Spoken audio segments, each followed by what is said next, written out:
Imagine facing life's toughest challenges, loss, pain, uncertainty, and still finding a way to rise above it all.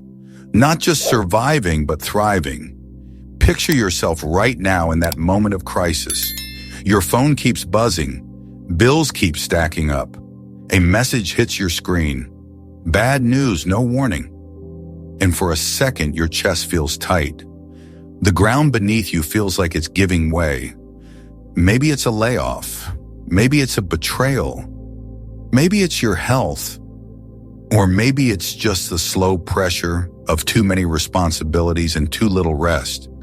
This isn't just about ancient history or dusty old quotes. It's about something real that can change your life. Today, right now, in this very moment. I'm talking about Stoicism, a philosophy with the power to transform your struggles into strength and your fear into courage. Think about it. How many times have you felt dragged by circumstances you couldn't control? How many times have you wished you could handle stress better or speak calmly when you felt attacked? How many nights have you replayed a conversation again and again until your mind felt trapped? Stoicism offers you a way out, not through magic, not through wishful thinking, but through practical, time-tested principles. In a world that constantly tries to pull you toward endless desires and instant gratification, true happiness comes from embracing simplicity, practicing gratitude, and focusing on what is within your control. This is not another self-help gimmick. It's a battle-tested philosophy, one that leaders, thinkers, and emperors used to live meaningful lives. Think about Marcus Aurelius, a Roman emperor in a brutal era, wars on multiple fronts, plagues across his empire, political intrigue every day. Yet he found peace, wisdom, and purpose through Stoic principles. He didn't just read philosophy, he lived it every single day. And consider Seneca, a man surrounded by power, yet training for hardship. He faced exile, he faced threats, he faced corruption up close, yet he stayed steady, not because he was special, but because he practiced what we're about to learn. These weren't philosophers writing in safe rooms. They were real people under real pressure, just like you, just like me. They discovered something simple. Your life may be chaotic, but your mind can be trained. Today we're exploring 9 Stoic rules from Marcus Aurelius that can transform your life. And here's why it matters. Because these rules don't just inspire you. They give you a method, a way to respond instead of react, a way to build an inner citadel, a place inside you that chaos cannot enter. And one quick promise. Rule 4 will change how you face anxiety. Rule 8 will teach you to cut distraction at the root.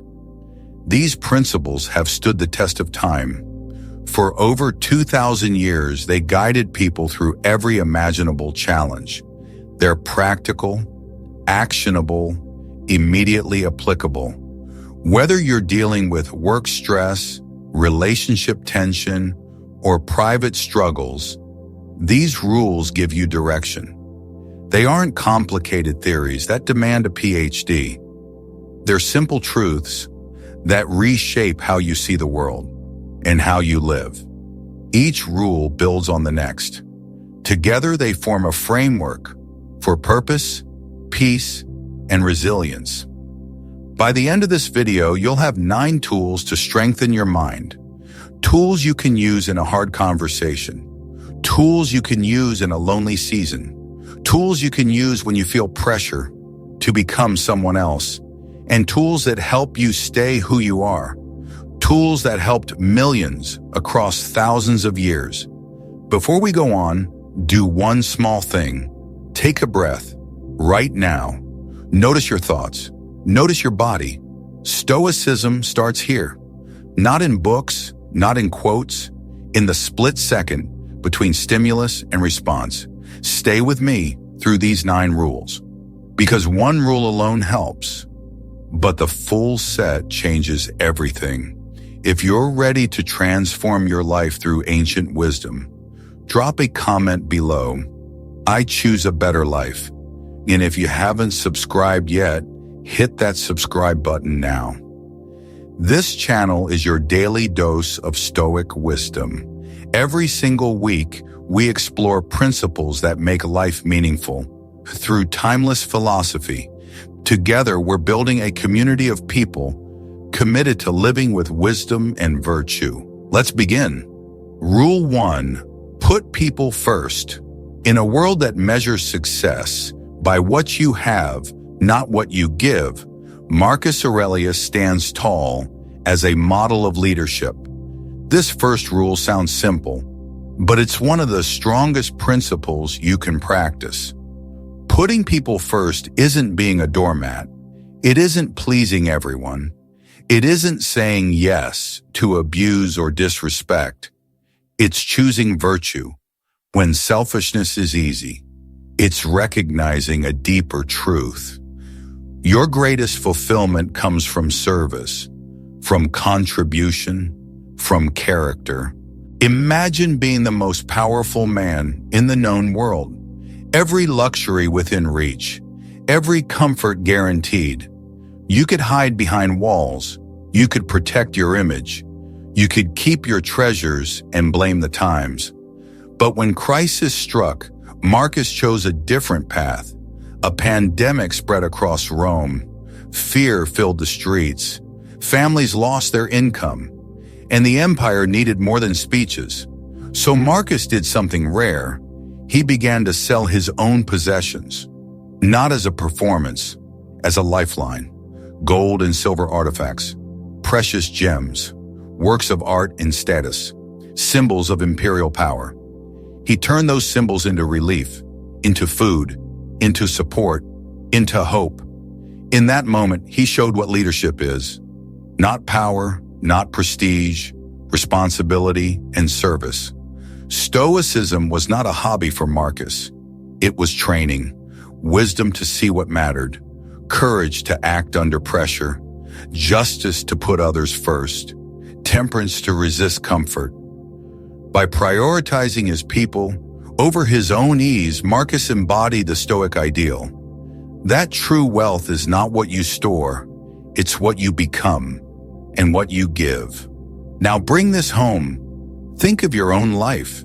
You may not rule an empire, but you lead somewhere, in your family, in your workplace, in your friendships.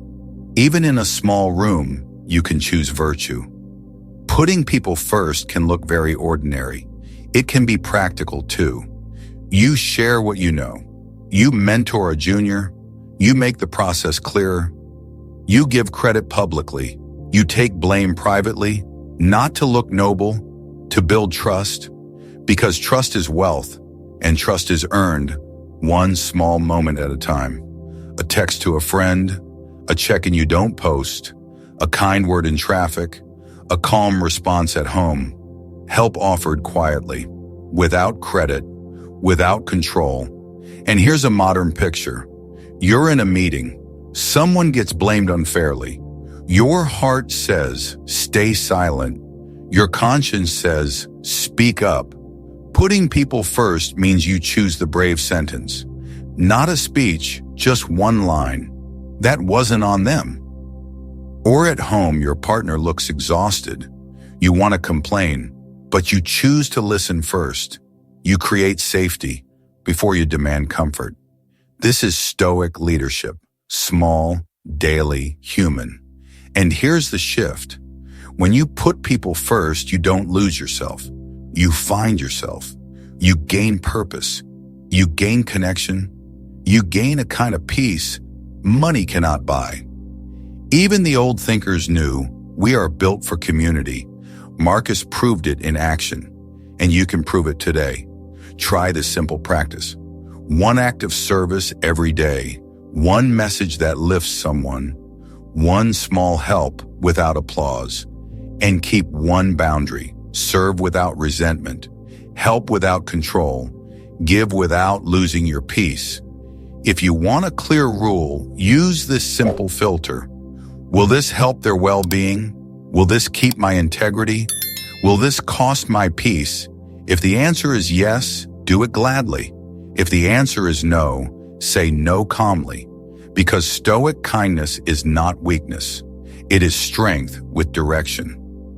When your ego speaks, pause and ask, is this about me or about virtue? Because leadership begins where selfishness ends, and the quickest way to strengthen your character is to serve. Rule 2, when one door closes, another opens. Have you ever hit a wall? You try your best and still get blocked. A job ends suddenly. A relationship breaks. A plan collapses overnight. You stare at the ceiling and wonder what now. It feels personal. It feels unfair. It feels like the world is shutting you out. We've all been there. That moment when everything seems to fall apart, when the path forward looks sealed. But Stoicism asks a bold question. What if the closed door is not a punishment? What if it is direction? Marcus Aurelius taught this. Life is full of obstacles, but obstacles are not the end. They are invitations to adapt, to grow, to discover another way. There is a famous Stoic idea.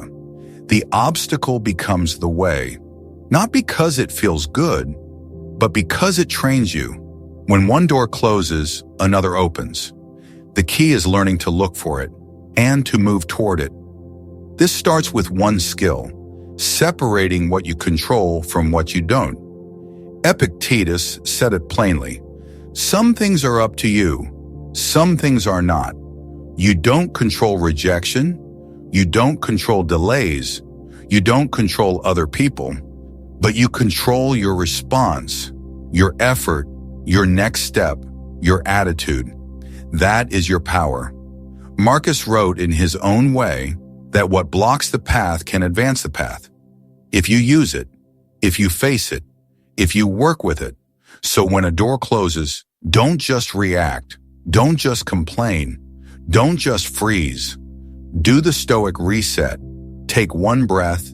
Name the fact. This happened. Then name your control. This is what I can do. Then take a small step, even a small one, because movement creates options. Think of a closed door you faced recently. You sent the message. No reply. You did the interview. No callback. You tried to fix it. Still nothing. The Stoic move is not denial. It is attention. You stop chasing certainty and you start building capacity. Now make it personal. Maybe you fail an exam. Maybe you lose a client. Maybe your body forces you to slow down. At first it feels like loss, but sometimes it is protection. Sometimes it is correction. Sometimes it is preparation. You may not see it now.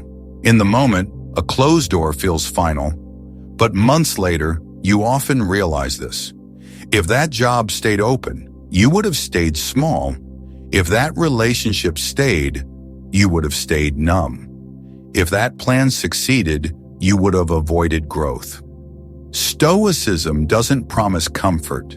It promises clarity, and clarity helps you walk even in the dark. When one door closes, you are pushed to discover abilities you forgot you had. Patience, creativity, resilience, humility. And when you respond well, you don't just find a new door, you become a new person. Here are 3 questions to ask immediately. What is still in my control? What is this teaching me? What is my next smallest step? And make it visual. Draw a small circle. Write what you control, your effort, your schedule, your standards. Outside the circle, write what you release. Other people's moods, other people's choices, the past, the outcome. Ask them on paper, answer them honestly, then add one more lens. Think in 24 hours. What can I do today that makes tomorrow easier? One call, one application, one honest conversation, one workout, one budget decision, then act. This is how you turn a setback into direction. And remember this, you always have a choice, not in what happens to you, but in how you respond to what happens. That choice is your freedom, and freedom is a skill. When you face a closed door, do not call it the end. Call it the start of a new chapter. One you might never write if the first door stayed open. Embrace the redirection, trust the process, and keep moving until the next door appears. Rule 3. Knowing isn't enough. We must act. In life, it's easy to get trapped in planning and dreaming. We read books. We watch videos.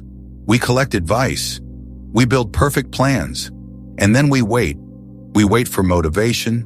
We wait for confidence. We wait for the perfect time. But here's the truth. Knowledge without action is just entertainment. It feels productive, but it changes nothing. It doesn't move you forward, and the perfect moment rarely arrives. Because perfection is a story your fear tells you. Marcus Aurelius brings us back to a simple command. Knowing isn't enough. We must act. Marcus reminds us time is always moving, so you act in the present, not in imagined futures, and you don't need massive motivation. You need a system. One decision each morning, one hard thing before noon, one honest review at night. Action builds self-respect. Self-respect builds calm.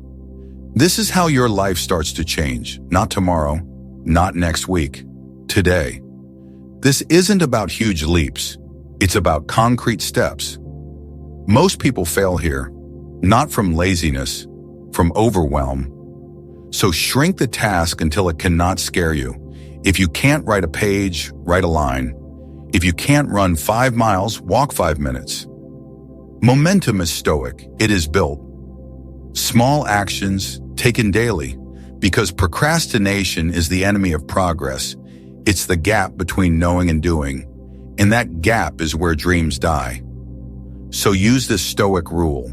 Start small, but start today. Start with 2 minutes. Do the smallest version.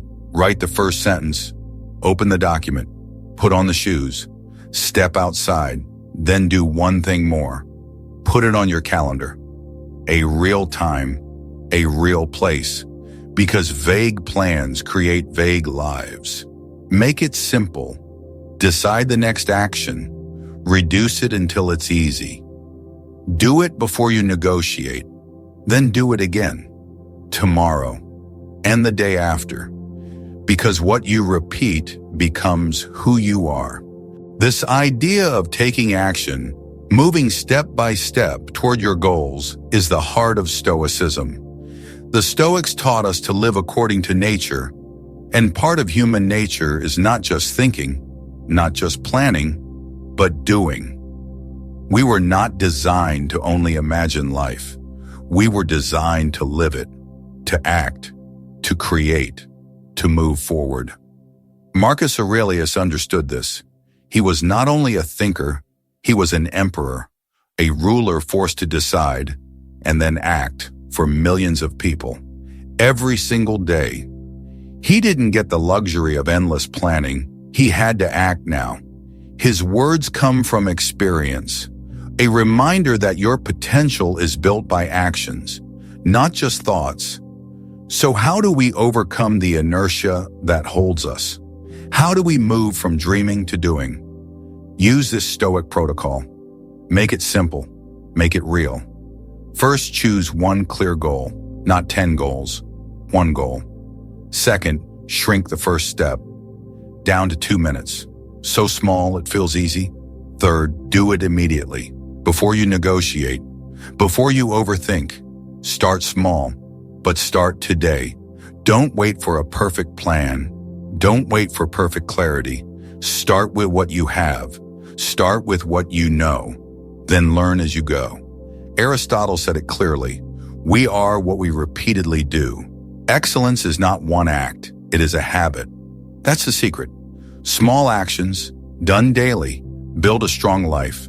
Not grand gestures, not big speeches, daily discipline. So choose the simple wins. Exercise even without motivation. Write even without inspiration. Show up even when tired. And align actions with values. Plato pointed to this truth. Real knowledge should lead to right action. Stoicism says the same. Live by virtue.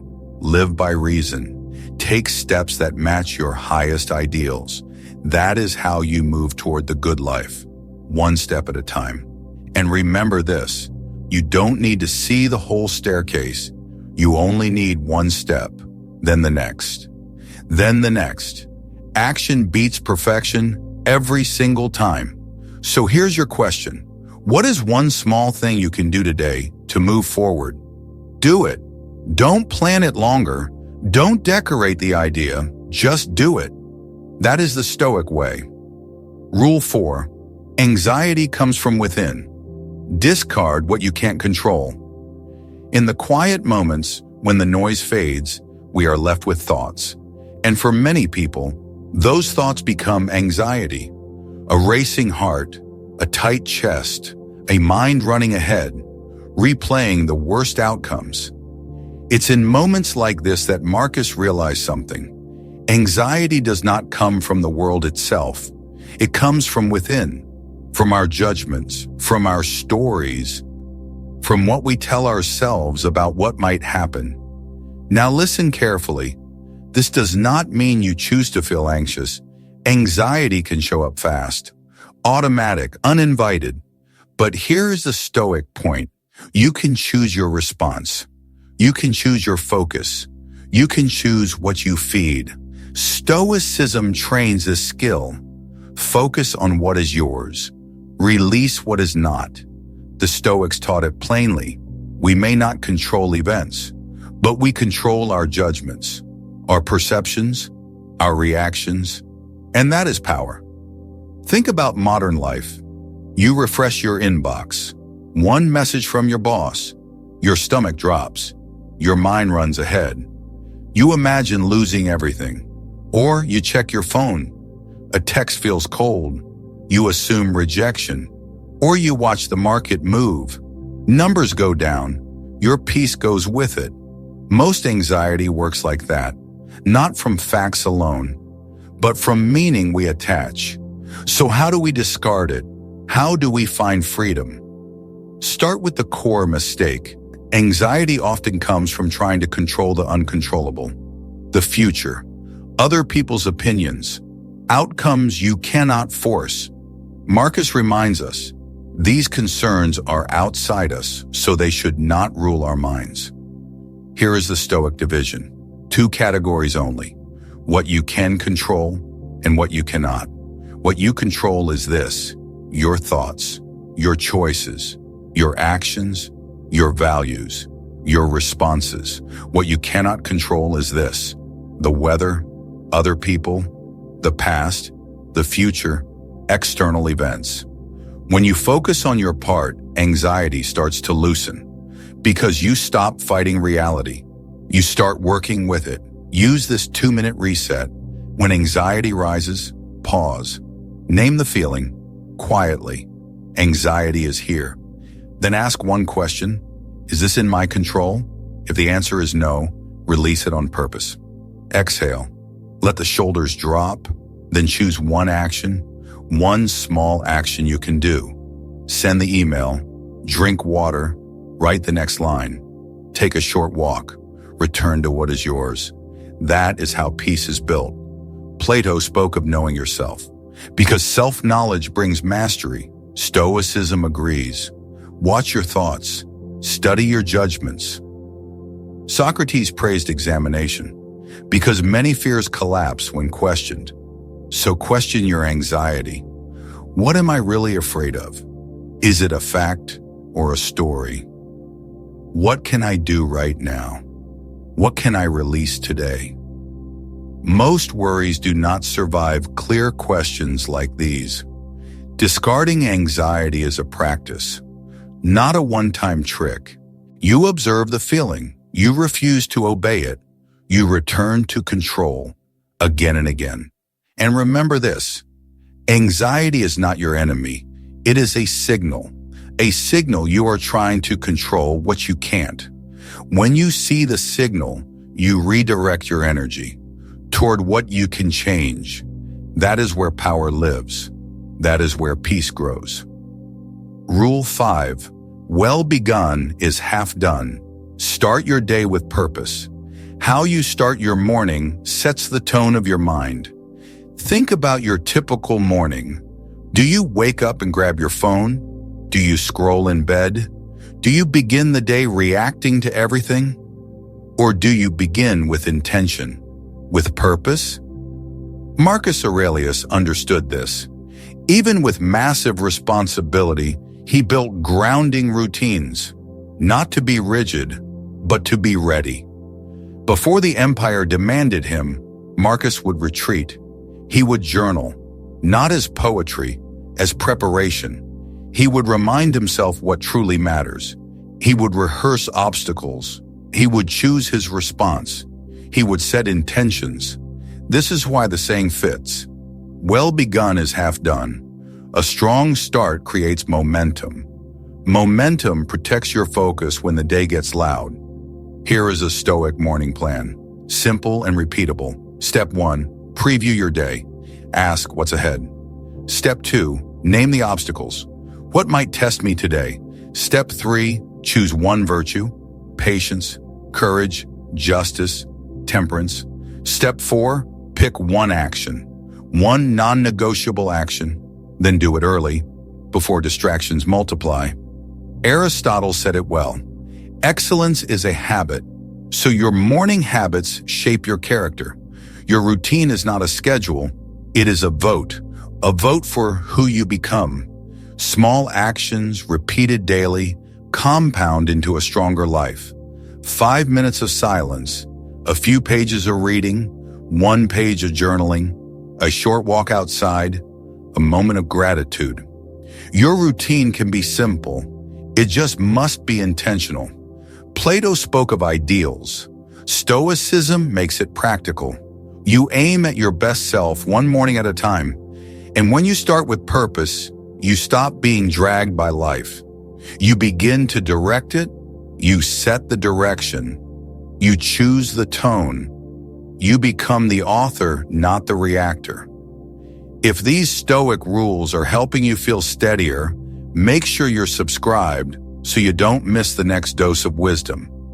Drop a comment below with the rule that hit home the most. Tell me what you'll practice starting tomorrow morning. Let's keep going. Rule 6. Be lenient with others, strict with yourself. Growth requires balance, compassion for others, discipline for yourself. This is one of the hardest rules. Because it fights our instincts, we judge others quickly, we excuse ourselves quietly, or we punish ourselves harshly while demanding others be perfect. Marcus Aurelius taught the balance. Be lenient with others, be strict with yourself. Here is the short version. Grace outward, standards inward. Think about it. How often do you blame others but protect your own ego? How often do you demand from them what you won't do yourself? That is human nature, but it is not virtue. Stoic discipline is personal. It is a solo responsibility. Not lonely, just honest. You hold yourself accountable. You stop making excuses. You stop blaming circumstances. You own your choices. You commit to improving. Marcus practiced this daily. His meditations were not performance. They were self-audit, a private mirror. Each day he asked himself, did I live my values today? Did I act with virtue? Where did I fall short? What will I correct tomorrow? Not to hate himself, to train himself, because progress begins inside, and character is built through discipline, thought, and action. This Stoic ethos of discipline shows up across the ages, not as empty theory, as a method for living. Aristotle described virtue as a mean between extremes, built through habituation. through repeated choice, through daily practice. Apply to discipline, it means balance. Push yourself to grow without breaking yourself. Demand effort and honesty while respecting your limits. Being strict with yourself, as Marcus advises, is not punishment. It is not deprivation. It is standards. It is self-respect. It is refusing to lie to yourself. It is choosing what's right, even when it costs comfort, even when it feels heavy, even when no one watches. Because character is revealed in private moments, in small decisions, in the quiet part of life. At the same time, Marcus tells us, be lenient with others, not naive, not blind, but humane, because you never see the full weight they carry. You don't know their grief. You don't know their fear. You don't know their history, so you extend grace. You offer understanding. You practice compassion without lowering your standards, without excusing harm. Here is the balance. Standards for yourself, grace for others. And here's a modern test. A coworker makes a mistake. Your ego wants to punish. The Stoic chooses to coach, fix the problem, keep their dignity. Or at home, someone snaps at you. You can escalate, or you can pause. Ask what's underneath. Stress, fatigue, pain. You stay firm but not cruel, because strength without kindness becomes tyranny, and kindness without standards becomes weakness. So audit yourself tonight. Where did I excuse myself today? Where did I deny someone grace? Correct the first, practice the second. That is the Stoic way. A difficult balance, a powerful one. Master it, and you become both strong and kind, disciplined and compassionate, demanding of yourself and humane with others. That is true wisdom. Rule 7. Don't resent people. See them as opportunities to practice virtue. In the fabric of relationships, difficult people are inevitable. A coworker who complains daily, a family member who provokes you, a friend who never listens. They test your patience. They disturb your peace. They can spark resentment. We all know the feeling. But Marcus offers a reframe. He did not see them as mere obstacles. He saw them as training, as opportunities to practice virtue, patience, kindness, understanding. This is a radical shift. Instead of avoiding them, you learn from them. Instead of resenting them, you use the encounter, not to win the moment, to build the self. Because Stoicism is internal, it is self-mastery, and every encounter is practice. Here is the Stoic method. 3 steps every time. First, pause for 1 breath. Second, name the virtue. Patience, courage, restraint. Third, choose the response.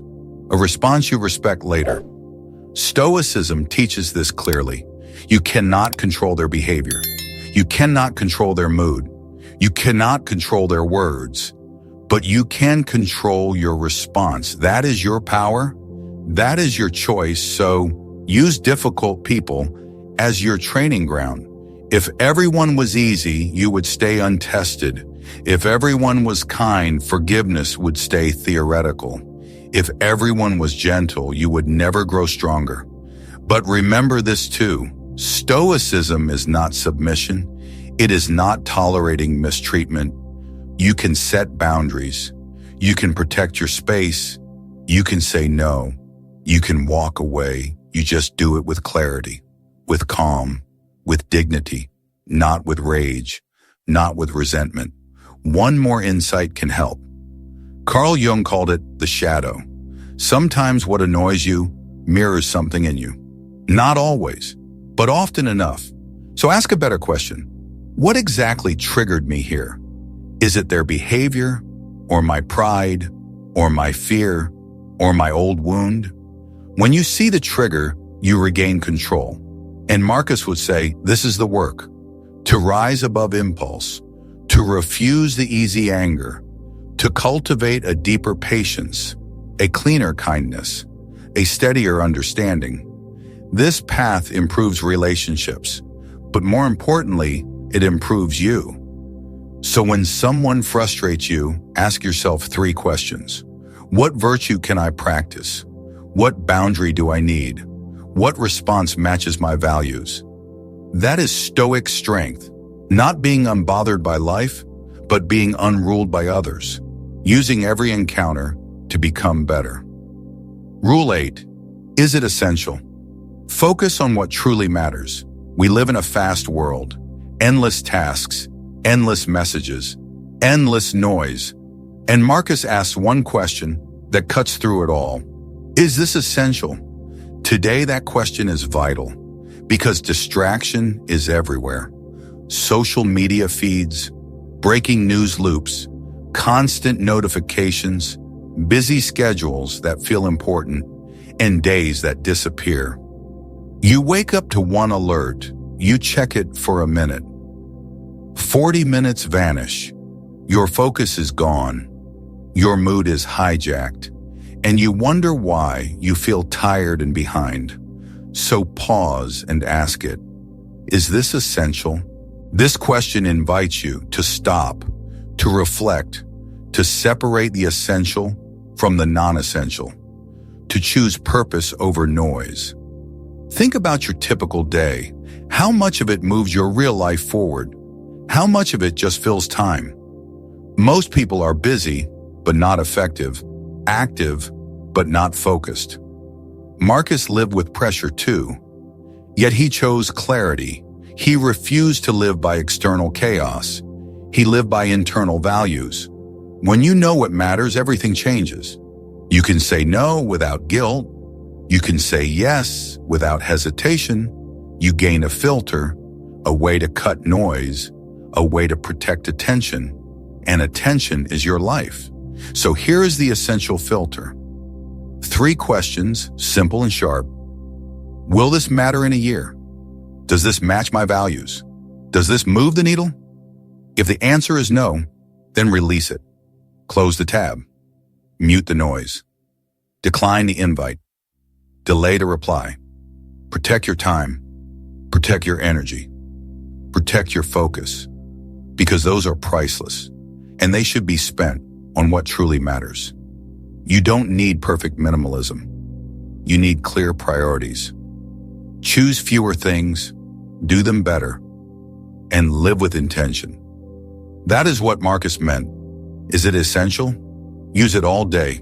Before you say yes, before you scroll again, before you sacrifice your peace. Ask a question, then choose like it matters. Rule 9. Amor Fati. Love your fate and Memento Mori. Remember your mortality. Amor Fati means this. Love your fate. Not just the pleasant parts, the hard parts too. At first it sounds impossible. Love the setbacks, love the pain. But the Stoics understood a harsh truth. Resistance creates suffering. When you fight reality, you create inner war. But when you accept reality, you find strength. Amor Fati is not passivity. It is not giving up. It is saying, this is here, and I will use it. Every challenge becomes training. Every setback becomes instruction. Every delay becomes discipline. Marcus faced adversity constantly. War, plague, betrayal, pressure with no escape. He did not waste himself wishing for a different world. He accepted what was. Then he acted well within what was. That is Amor Fati, not loving pain itself, but loving the chance to respond with virtue, to become stronger through it, to turn fate into purpose. And now comes the second reminder. Memento Mori. Remember your mortality, not to become morbid, to become awake. Because when you remember death, you stop wasting life. You stop delaying the important. You stop feeding trivial drama. You start choosing meaning.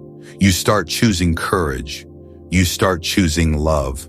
Your time is finite. That changes everything. It changes priorities. It changes patience.